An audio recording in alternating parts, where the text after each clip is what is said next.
104.7 The Cave, KKLH, Marshfield, Springfield, a proud member of the Kansas City Chiefs radio network. Touchdown, Kansas City! Now, it's time for Ned Talk.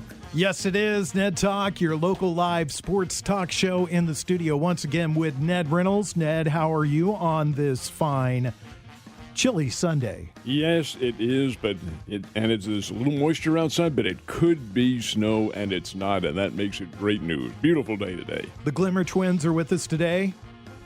John Oliver, Josh Roberts, how you guys doing? I don't know that I glimmer so much. You do. You shine. Do I? You do. Okay. You have a gleam to you. Yeah. You have a gleam. Okay. If you say so. And Josh likes to wear like a little bit of sparkles, like Jay Stevens. So you got to talk up. I can't hear you at all. Oh, sorry. I put glitter on my face. Okay. It's good to know. So we have a lot to unpack before we begin the show. First of all, I guess the best place to start is we lost a baseball legend this week. I mean, a legend, a guy that's at the, in the Pantheon at the top of the game. I can remember as a kid, my brother bringing me into the living room and watching as he broke the record. That and you guys being a whole lot younger than I am, when that word came down on Friday, it brought back a flood of memories for me. I remember the first time my dad had taken my brother and me to a Phillies game and to see specifically the Milwaukee Braves because they were really on the rise. This is about 1956, somewhere around there. And I'll not forget it, Bad Henry played in right field that night, had a couple of hits, but he almost on a sacrifice fly, a routine sacrifice fly, almost threw the guy out at home plate. It just resonated with me for some reason. Here's a 21-year-old, maybe even 22 at that time, with this laser throw to home that almost cut down a runner on a routine play. Saw him in college and the Navy all throughout the 60s. And then, as I was telling Josh, I happened to have the great pleasure of being in attendance for the 1973 All-Star Game at Royal Stadium in Kansas City when, en masse, the audience, which was probably 40,000, stood up as one and gave him a standing ovation. He responded with a tip of the cap and a wave to everybody, and that ovation lasted 45 seconds to a minute. It was really a nostalgic, heart-rending moment. He hadn't broken the record yet, but you knew he was going to eventually. And to see that kind of a reaction for such an iconic player and a player who always comported himself with the greatest of dignity and poise. I just had nothing but good thoughts about Bad Henry. That's what they called him in baseball circles, Bad Henry. nothing but respect. Just a tremendous individual, and the weight that he had to carry around on his way to breaking that record was immense. It's amazing that with the outside pressure that he was able to do what he did. John, I'll start with you. Your memories of Hank Aaron. I have a lot. This one hit me hard. Obviously, it's been kind of a domino rally of losing some of the golden age players, if you will, from baseball. Whitey Ford. Of course, we've had a couple of Cardinal greats. It just seems like they've come in rapid fire. This one hurts the worst to me. Just a class act in every sense of the word. You look at what he had to deal with that you mentioned, the death threats, having to have a police escort for 2 years while he was close to the record. He wasn't a big fan of the press, and I honestly can say at that time in America, I can't blame him because a lot of things were misstrued, misquoted, and he was a gentleman about everything when he didn't have to be a gentleman. And I think he's absolutely representative of everything the game should be. Josh? Well, for me, being more of a casual baseball fan than all of you guys, he is like that Mount Rushmore player for the sport. Everybody knows who Hank Aaron is. Everybody knows what he accomplished. Everybody knows how transcendent he was even beyond baseball because of his personality and his approachability. And that's what I love about that era of baseball players is they are so humble. These were the guys that built the sport to what it is now. They're the reason that guys get multi-million-dollar contracts because they played for pennies. But they were great, and they built the sport. And he is one of the top, if not the top. Case in point, you say playing for pennies. What do you suppose his highest salary ever was? Oh, and this is his last year with the Brewers, Milwaukee right. Brewers. What do you suppose it was? I bet it was less than $500,000. It was less than $500,000. It's $240,000. That Wow. was his highest pay. Today, given the circumstances, he'd be $100 million. Somewhere around there. Yeah. if not more. I mean, if you think about Absolutely. the contract that A-Rod got, that was so, at the time, was the biggest ever, a player like Hank Aaron in this era would have been that player. I was watching an interview with him done, maybe 4 or 5, 6 years ago, and they played it over the weekend. And the moderator said, "What do you consider to be the key to your career? Why were you so successful?" And he said, "Because, number one, I wanted to play baseball. That's number one." His dad had a team in the rural areas of Alabama, and the only way he could play, I love this story, the only way he could play was if he sold the container of Coca-Cola to the crowd. And then by the 5th or 6th inning, if he sold it all, then he could get in. Well, he made doggone sure he was going to sell all of it, got into the game. But he said the key is consistency, and that's what he looks for in younger players. And he said, "I'm very sorry that I don't see it in a lot of them. When they come up, these are guys with great skill, individuals who can be superstars, but that's how they want to start, as superstars. And that isn't how you do it. You've got to pay the dues. You have to learn the game, the subtleties, the fine points of the game." And he made that point very clear. And it hit me that, yes, baseball, but that's every other business as well. You see the kids coming in, "Well, where do I start as president here? Is that how we're going to do it?" Yeah, exactly. Oh, yeah. Exactly. We should also mention, too, that, and I don't think we got a chance to mention this last week, Tommy Lasorda passed away. And Tommy was a legendary manager for the Los Angeles Dodgers, great ambassador for the game, and just an amazing human being. And his great nephew, I believe it was, Mike Piazza, wasn't too bad a baseball player. It's Godson. Godson is Mike what it was. They're okay. both from the same area in Norristown, Pennsylvania, which is just outside Philadelphia. And Lasorda was your quintessential baseball guy. Yeah. Nothing else mattered. It was baseball, and he had the personality to make it work. And he did. He was just so finite with what he could do, and his decision. Now, it didn't always work, but many, many times they did, and he had that right mix of players. I do remember an interview he was doing one time with Fernando Valenzuela. Now, somewhere along the line, Lasorda was partially bilingual, but he could get by with some Spanish. Well, they're doing the interview, and Valenzuela couldn't speak any English at all. And he'd translate and say, well, he's going to throw the curveball or something like that. Well, Valenzuela, at the end of the interview, comes up with this long statement. The sports writer said, "What did you say, Tommy?" Well, he just said that Tom Lasorda is absolutely the greatest manager he's ever brought down the house, guys. It brought it down.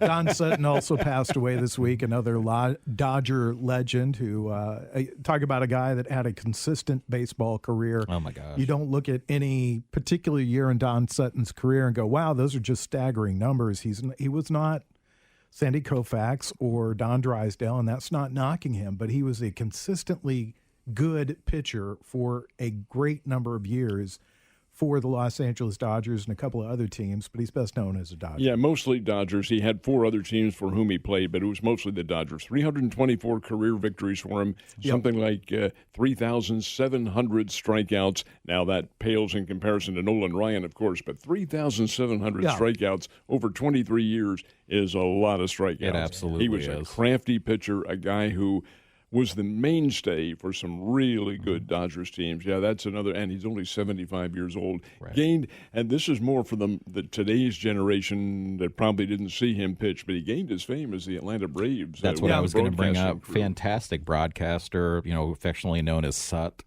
I mean, he definitely made a name for himself in that. And one story about Tommy Lasorda before we move on, I want to let viewers or listeners know.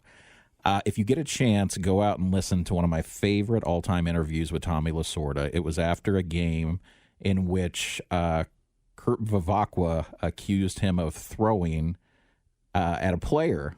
And Tommy's very colorful, so if you're easily offended, you might not like some of the language. But I played that for my kids this week, and they got a blast out of it because he's not shy about, talking about the fact that he wouldn't beat a sub 150 hitter, and if he was still pitching, he would have sent a limo out to get the guy if he was starting that day. So he was just a great individual. Those World Series between Tommy Lasorda and Billy Martin are just classic classic World Series. And finally, and I want to say one more thing about Don Sutton.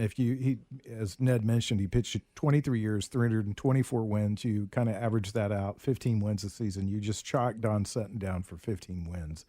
And I tell you, almost any rotation today would take that. He'd probably be in every Cy Young conversation that we would be having this point. One more person to mention, Larry King, a huge Dodgers fan, passed away yesterday. So now that we've done the obituary, we've got a lot to unpack as far as last week's game goes. So let's get to that.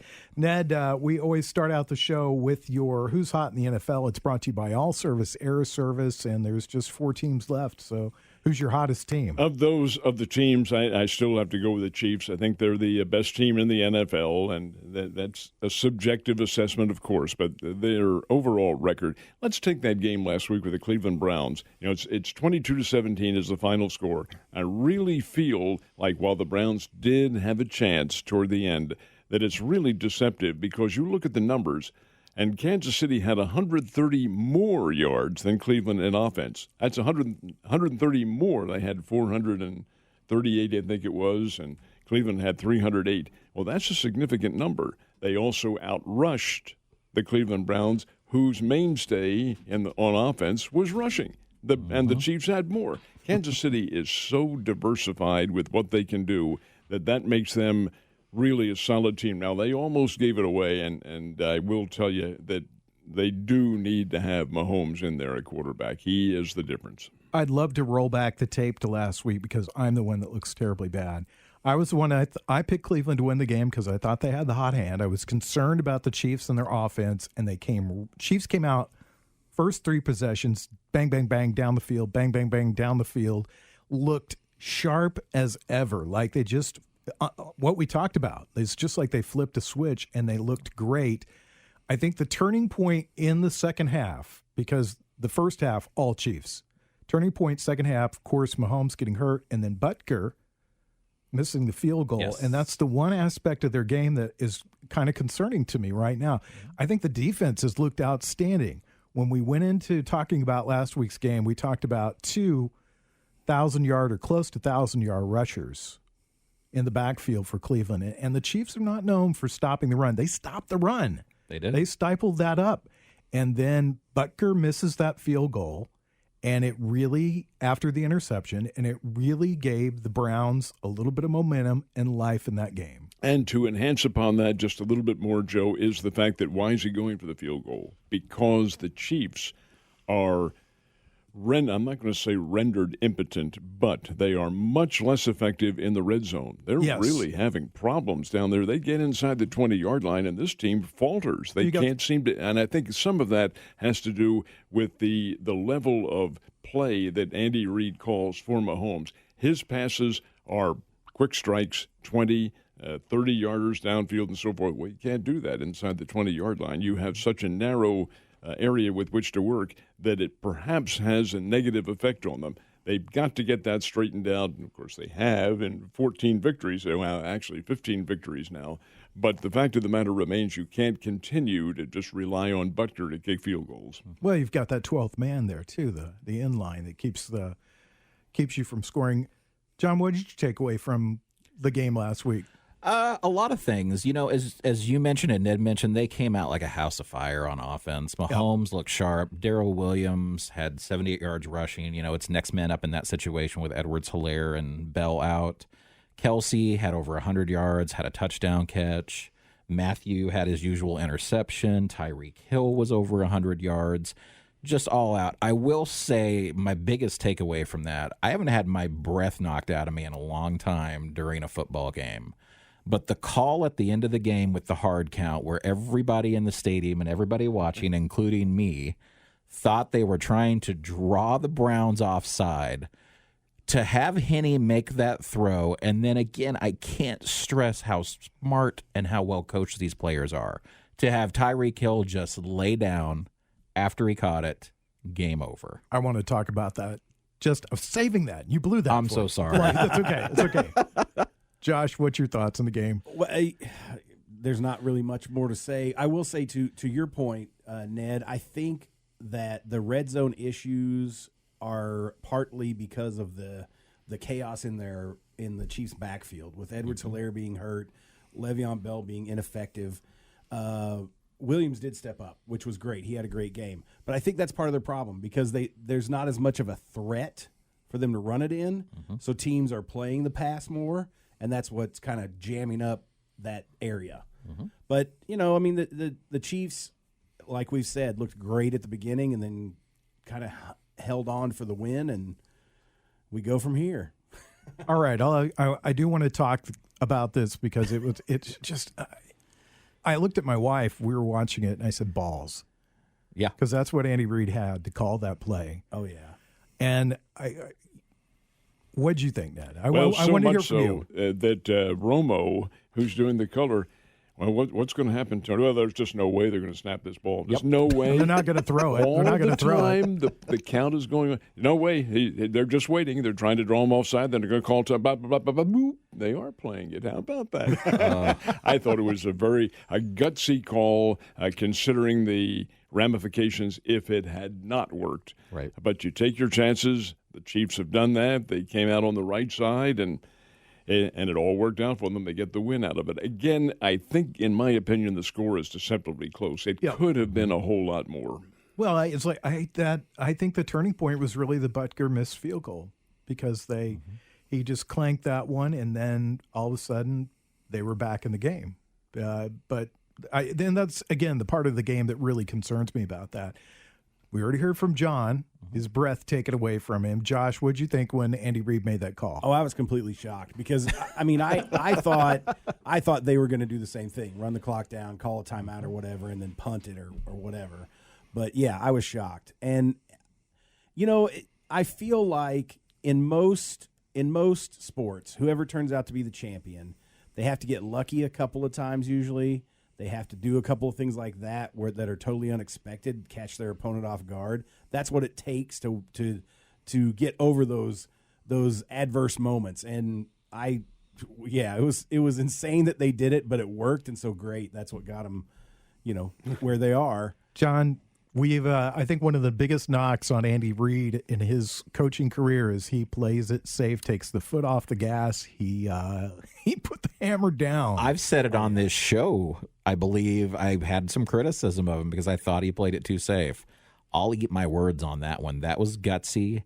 And, I hope it turns out that we're talking about them going to the Super Bowl because Super Bowl teams, you can always look back on a moment. And I think that may be the moment that motivates them from this point forward. Ned, let me just ask you, were you surprised at the call? Yes, I was. I was surprised. I really thought there's no way. They'll just try to draw him off and then punt the ball. I really thought that's exactly what would happen because he does have a tendency to play it safe. I'll tell you another play, too, that surprised me was Henne when he scrambled and dived, and it is it is dived and not dove as some of the – anyway, that's beside the point.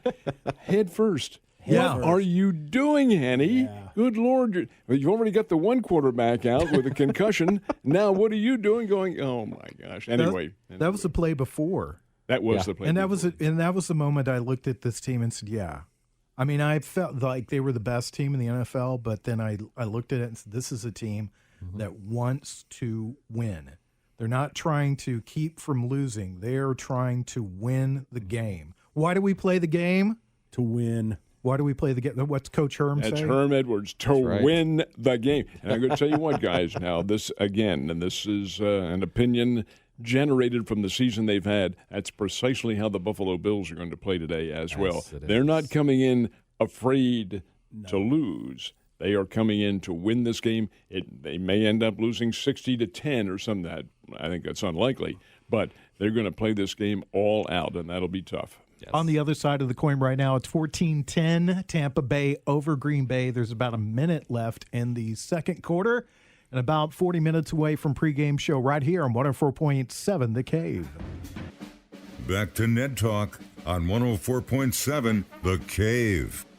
A proud member of the Kansas City Chiefs radio network. We are sitting here watching the Tampa Bay-Green Bay game. 13 seconds left in the second quarter. 4th and 3, Tom Brady back out on the field. Green Bay's just called a timeout. We'll try to keep you up to date on that. Let's talk about what's brewing in college football, brought to you by Arctic Food Equipment. Not a lot brewing, Ned, but there's several players that have declared for the draft. Au contraire. Au there is contraire. plenty brewing, as a matter of fact, because we are less than a month away from the opening of the FCS That's college true. football That's season. very true. Sorry, forgot about that. D2 and, 1AA and D2 are going to play, not all, but many of them. And the schedule for Missouri State University has changed. All of a sudden, from nowhere, Indiana State University decides to opt out from spring football.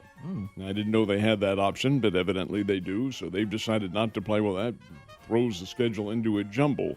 So there's a completion. Yeah, why did they go back out there to do that? Well, I think they called timeout again. Oh, they did. 6 seconds left. So it gets them a little closer. Now they'll go for a field goal. Oh, what we're doing, folks, is giving you a little play-by-play of the game you're probably already watching if you're listening to this one. Anyway, the Bears were to have gone to Grand Forks, North Dakota to open the season on February 20th. That will now not be the case. The season will open on February 20th, but the Bears will open here in town at Plaster Sports Complex against Illinois State. And all the games that the Bears have on this rescheduling, all of them are on Saturday afternoons. Every one of them. Okay. So that's the home games I'm talking about. And they've also added 2 new teams on there, one being Youngstown State. They weren't going to play them, and Western Illinois. And they go to Macomb. I think Youngstown comes here. But the next game, their next home game after February 20th, is March the 6th. And that's the 8-time national champs coming in here, North Dakota State. I'm anxious to see, for 2 reasons, how North Dakota State plays in the spring. There's Here we go. Hail Mary pass. He has And he his got man it. touchdown. Touchdown, Tampa Bay. I've got to called give you that. credit here. Josh made that call. He said they're going to score at the end of the half. Yep. They did, and they're going to go up, it looks like 21-10 at 20 halftime. 1 second left. Boy, that's Yeah. you talk about a gutsy call. There's one that's a right gutsy there. call. And only Tom Brady could come up with that. Who too. made that call, though? Bruce Arians or Tom Brady? No, I bet Tom Brady did. He knew he could do it. And he has his defender beaten big time, and there's the catch. Kyle Moats, we want tickets to Missouri State games. By the way, he doesn't listen to the show. He asked Ned when we ran into him one day, "What's your show about?" Ned said, "Sex." You know what? What do you think it's about? What do you think it's about? That did happen, didn't it? Yeah, it did. But the football season does open, and I believe it's 4 games we have here. It's 8-game schedule altogether, and that'll be a lot of fun. I'm anxious to see, in North Dakota State's case, how they play in the spring, and number 2, how they play without their All-America quarterback who has declared for the NFL draft. The answer to your other question, Joe, is yes. There are a number of players who have declared, but not as many as I thought there would be, and that probably is because the NCAA has given that waiver for a lot of players to come back and compete again as college players. So the whole scheme of things is working out in the favor of college football, and I do like that. I think it's I'm a big college football fan. I love the game. Me It too. looks like Bruce Arians is going to kiss Tom Brady. If you're number 20, I don't know who that is for Green Bay. How do you let a guy beat you like that? That you should be standing on the end zone, on the line, not letting anybody get behind you. But yet, what's he do? He lets a guy get behind You you. know, Joe, I suspect that very question will be asked him in about 35 seconds here in the locker room. Yes, exactly. How did that happen? I want to pass along some other information to you. We're a group of stations called Midwest Family Broadcasting, and there's 4 stations within our group. We're locally owned. We're local folks all around here. And I'm proud to announce that one of our sister stations, 105.1 The Bull, will be your brand new home for the St. Louis Cardinals in the upcoming season. That's pretty exciting news. Great news. Here. It is great news. Great news. The Cardinals are such a big attraction, and I don't know what the broadcasting schedule is going to be yet, but, you know, almost all their spring training games are broadcast as well. And I know the broadcasters, John Rooney's an old, long-time buddy. They do a great job. It's a great presentation. This could be Mike Shannon's last year. There's some hint that it's going to be. But it's an iconic crew and one that you'll very much enjoy listening to. Yes. I'm really excited to hear that. Let's turn our attention away from last week's game, talk a little bit about this week's game. And Ned, you alluded to it earlier. The hot team, one of the hottest teams in the NFL, the second half of the season, Buffalo Bills, media darlings. What do you think we're going to see from them today? They're going all out. And I look for Josh Allen to have a he's going to have or try to have anyway, a wide open game. He's going to try to throw on Kansas City. That's where the Chiefs probably have a bit of an Achilles heel. Tyrann Mathieu has had a big season. He's had 6 picks. He had 1 last week. That whole defensive backfield is pretty good, but they aren't great, and they can be beaten, and I think that's where the attempt is going to come from the Buffalo Bills. The Bills, interestingly enough, are billing, and I'm using that term as an advertising technique, billing themselves as a top offensive team. But you look at their games here in the playoffs, 27 against the Indianapolis Colts, 27-24, and 17-3 last week against the Baltimore Ravens. Well, that's not high-powered offense at all. And in the Indianapolis Colts game, they were lucky to get by. During the course of the season, they've had some games in the 30s, maybe 1 or 2 in the 40s and all that. It's a good offense. I think it's been a little overhyped, though. I wouldn't call them great, and they are nowhere near in the same ballpark as the Chiefs as far as their offense is concerned. I look for the Chiefs to be fairly dominant this afternoon. What do you think, John? I agree with a lot of what Ned said. I'm a big Jake Allen fan. I think he is one of the quarterbacks of the future. I think you're looking at 2 men, and he and Patrick Mahomes, that will make up the Sterling 2 duo for the future of quarterbacks in the NFL. Not to take anything away from Justin Herbert or any of the other younger quarterbacks, but I think these 2 are the guys. Now, to Ned's point, Allen passed for just over 200 yards last week against the Ravens. That was not an offensive game, and in fact, it could have been a lot closer had, I believe his name's Teron Johnson, not picked off a pass in the end zone and taken it 101 yards for, to me, what was the deciding score. They had been up, I think, 13-10 at that point. Josh, what do you look for out of Buffalo today? Well, I was looking back at what they're at the end of the season, how they were playing, and then how they've played into the playoffs. They're playing hot. They're one of those teams that is on a roll. They've got a lot of momentum going. Yeah, they didn't put up a lot of points, but to beat the Ravens, to hold the Ravens to 3 points is pretty impressive. And I think a lot of people are still underestimating their offensive ability. So I expect this to be a fairly close game, and that it worries me a little bit. I still think the Chiefs are going to win, but I think Buffalo's going to give them all that they can handle. Andy Reid never underestimates anybody. No, he's always said they're a good team. You hear his press conferences. It's not so much coach speak that Andy Reid gives. It's Andy Reid speak, because he's very respectful of everybody he plays. It's true. He could be playing. He could be playing a high school football team. That's good. That's a good bunch of people over there are going to give us a good game today. So I've always been curious as to what happens in the closed sessions when the media is not around there. What's he say about what the opposition? I hearken back to 1988, I think it was. Notre Dame was playing West Virginia in I think it was the Peach Bowl, and it was quintessential to the national championship. That was the comparison being made, because these were 2 undefeated teams. Well, to the press, Lou Holtz is saying, Mountaineers, they're very, very good. It's going to be a tough game, blah, blah, blah, blah, and so forth and so on, coach speak.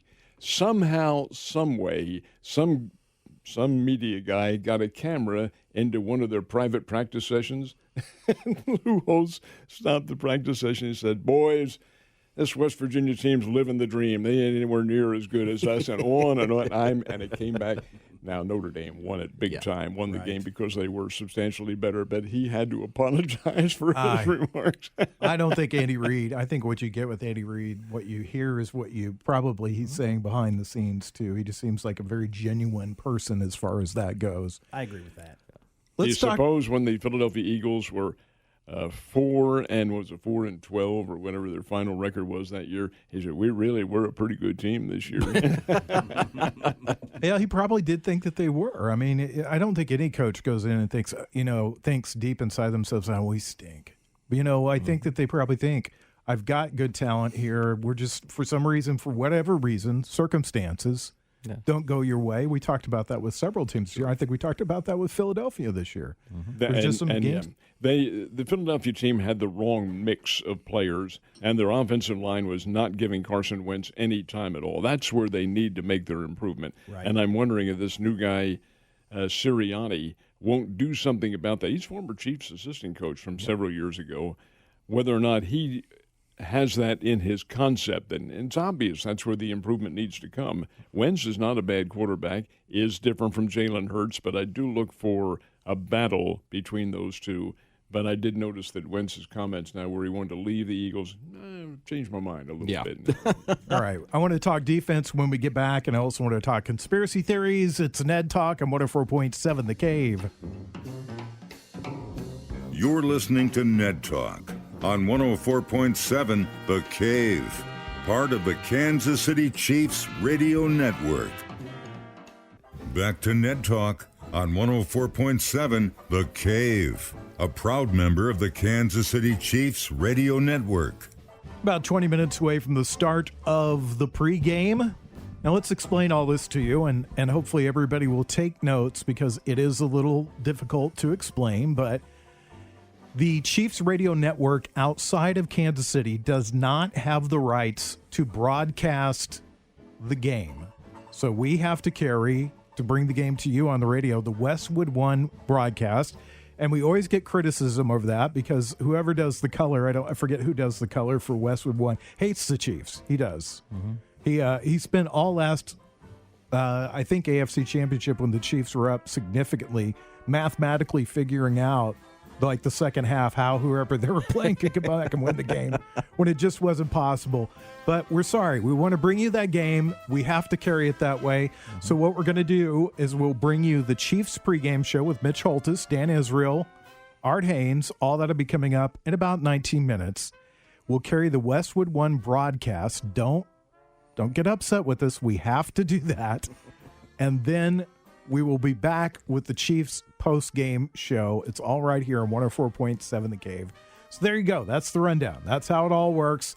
Let's check in with John. He's going to tell us about the injury report. It's brought to you by Morrison, Webster, and Carlton. It's not a big report this time. I will say, all bets are off as far as guys who are questionable at this point. So I expect most, if not all, of these gentlemen to play. The Bills have Gabriel Davis, their wide receiver, is questionable, and Vernon Butler, their defensive tackle, is questionable.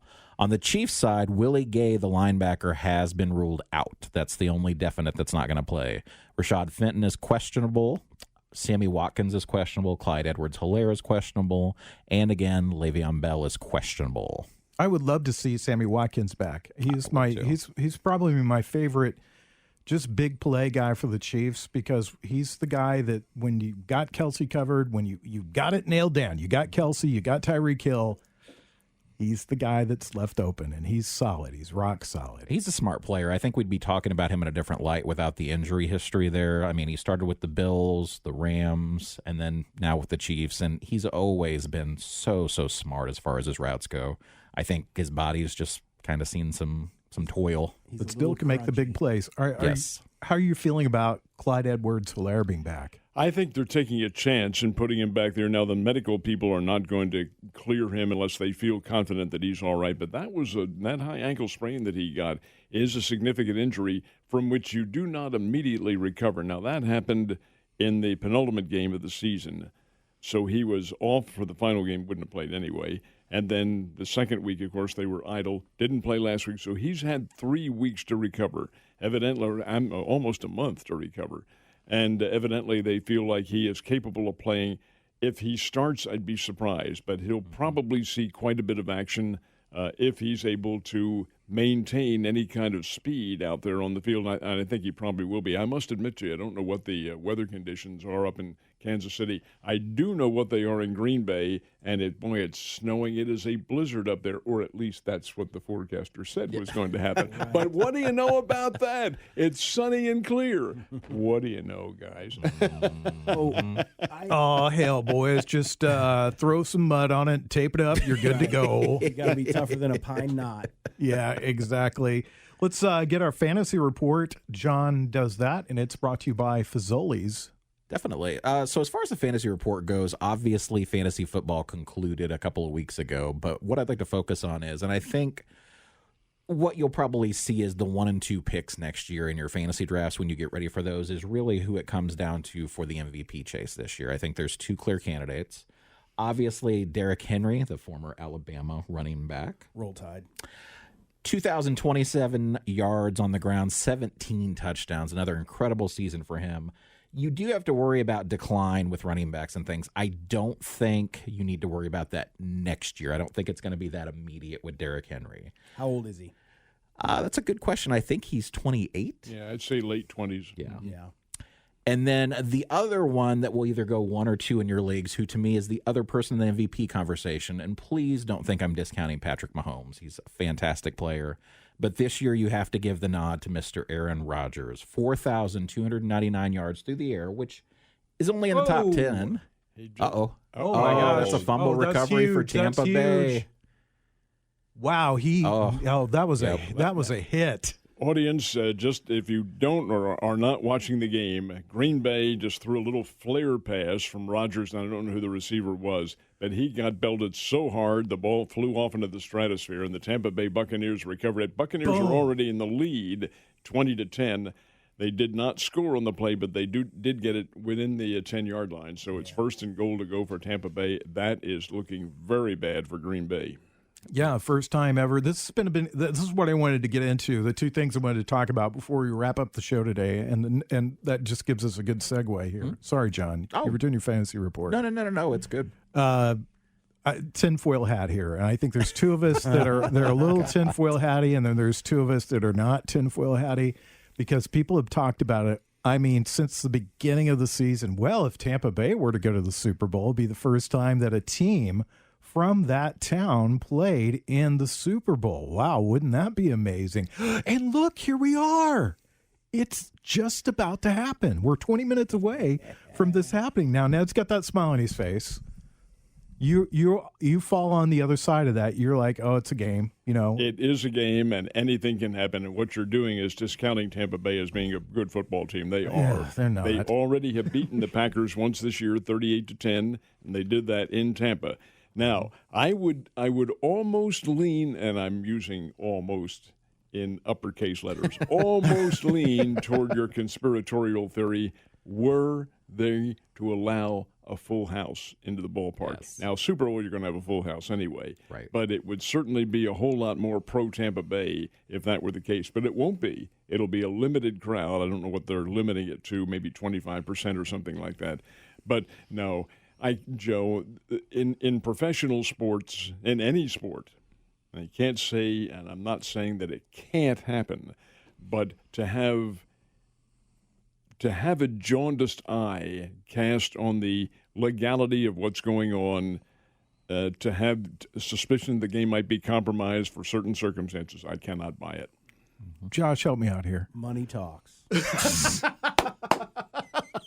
In everything in this country.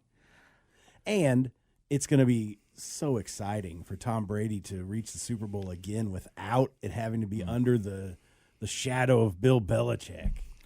And it'd be the only accomplishment he doesn't have, playing a Super Bowl in his home stadium.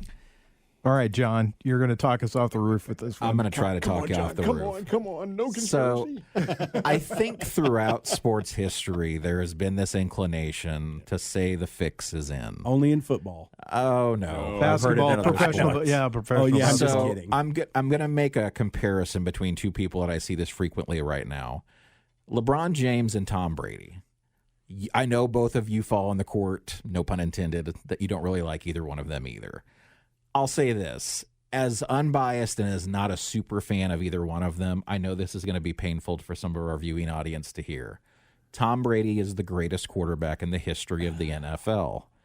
LeBron James has an argument that he is the greatest player in the history of the NBA. Nope. I'm not saying he is, but there's an argument to be made there. Neither one of these gentlemen. Oh, Tampa Bay just scored, and Tampa nobody Bay was did covering. just score. Nobody was. See, the conspiracy's playing out my here. gosh. Nobody. Last two touchdowns, nobody Wide covered. open. Look Wide at open. this play. So, Come on. Needless to say, I think leadership plays a strong role in these guys always ending up in the position they are. Watch this. Why? Obviously, you guys can't watch. Joe, watch what he did. It was a play-action pass. It drew the linebacker in. It freed the tight end when they went to play for the run, and the tight end is free. That happens all the time. That's a key. How do you let that? Play. How do you let that happen though? That close to the goal line, somebody's got to not freely let a guy score a touchdown like that unless the fix is in. The fix. Do you hear me? It's all fixed. It's all fixed. It's a script's already been written. It was written months ago. It was written months ago. It's a screenplay by Quentin Tarantino. Yep. It's sitting in Roger Goodell's office right now, and it's just waiting to be played out. Was the Illuminati involved in the writing of said I'm not script? Charlie Daniels, for God's sakes. All right, we'll be back in a few minutes to wrap up this craziness. It's Ned Talk on 104.7 The Cave.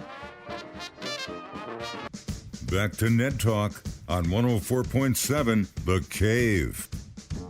A proud member of the Kansas City Chiefs radio network. During the commercial break, we swung John back to our side, so it's now 3-1 in the conspiracy theory column now. What movie are you watching? The one where you just admitted that they could control the game with penalties. I said that would be the most likely sport that would be able to control. I'll take that as tacit approval, to my opinion. Yep. Ned was asking earlier about the weather in Kansas City. Right now, cloudy and 40, looking at 41 for a high this afternoon. This is KC, by the way. And rain. And that could affect the game plan as far as what Buffalo would like to do because they want to throw in the Chiefs. And we were talking about that earlier. Ned, one of the things I wanted to discuss was one of the most maligned part of the Kansas City Chiefs approach or team this season has been the defense. But just like last year, it seems like they got past the halfway point of the season and the players started to buy into Spagnuolo a little more, and that defense has been really, actually very good. They've come on. They're a whole lot more cohesive than they had been earlier. Of course, they've had the injuries in the defensive backfield, which has taken some of the key individuals. Tyrann Mathieu was out for maybe a game or two with an injury, and now I see they have Bashaud Breeland coming back after he was in concussion syndrome. So they've had key injuries on the defense. But defensively, this team's played pretty well. They virtually shut down the Cleveland Browns last week, had them completely stymied. Now, that did come back to haunt them toward the end, but I really don't feel like it was the defense that was faltering. It's just one of those things where a team began to move the ball pretty well. But the fact remains that Kansas City's defense is pretty good. Now, they're going to face a much more wide-open offense this time with the Buffalo Bills. It's a defense that is going to be put to the test by Buffalo's passing game mostly. I think that's what Buffalo's going to try to do. I doubt that they run the ball a whole lot. They'll try to exploit whatever Kansas City has, the weaknesses on defense. But that's where KC is really going to have to come to the fore with their linebackers, perhaps not selling out on blitzes on every play. They will on some, but Josh Allen's fairly mobile. He's not as mobile as Mahomes, but he's still fairly mobile nonetheless. And that could come back to haunt them because Allen's a pretty good runner too. Yeah, and he's a very good runner. That's part of their attack is running. I think you'll see a combination of both, but more aerial game than running for Buffalo today. Could you see a spy being on Josh Allen today? I don't think it's to Kansas City's benefit to spy on the guy. I think they don't really need that to happen. They're good enough and diversified enough to be able to stop them with the regular level of defense. Does Butker concern you? Yes, he does. He has been inconsistent. Now, most of the time he makes his kicks, of course. He's a professional kicker. But he has been missing in key moments. And while he is a veteran of Super Bowl competition, still, I hope the pressure isn't what it is for some of these other younger players. I doubt that it is for him. He just hasn't been on target. Green Bay just scored. Yeah, and I predicted that if they scored on that drive, which they've done, 28-17 is hardly what you'd call an insurmountable margin. There is very little secondary play in this game. Right. Everybody seems to be wide open at this point. All right, let's wrap up the show with our picks. Ned, of course, we always start with you. What are you going with today? I think Kansas City wins it. I think it'll be a pretty good football game, but I like the Chiefs to win 34-23. What do you think, John? I'm going to also pick the Chiefs, and I think it will also be a close game. I'm going to go with a nail-biter. I think it's going to be 30-27. Ooh, Josh. I think it's going to be a squeaker as well. It may be a one-point game. Let's say 33-32. Ooh. But Chiefs. Chiefs, Yes. yeah. Chiefs I'm win. going to go with the old man because I went against him last week, and you were 100% right. He always says to me, when am I not right? Well, most of the time. But you were 100% right last week, so I'm going to stick with you this week. I'm going to go with the Chiefs 31-14, and I think the score won't be that close. I think it'll be like late in the game and 24-7, and then they'll score, and then Kansas City will score and put it away. That's what I think. Nice. Wouldn't be at all surprised. That fits into the scenario that I see happening to Buffalo. Buffalo make a challenge of it for a while, but Kansas City is entirely too strong. Guys, they are the best team in the NFL. Agreed. Well, if all that plays out and the way this game seems to be playing out, and the conspiracy theory and the scripts are all written, Oh my gosh. we'll be back in a couple of weeks with Tampa Bay and the Kansas City Chiefs from Tampa Bay. So keep your fingers crossed. Want to say thanks to Ned, thanks to John, thanks to Josh, Nick Fury coming up next, thanks to Corbin Campbell, Scott Meyer, and Mike the intern. Go Chiefs! 104.7 The Cave.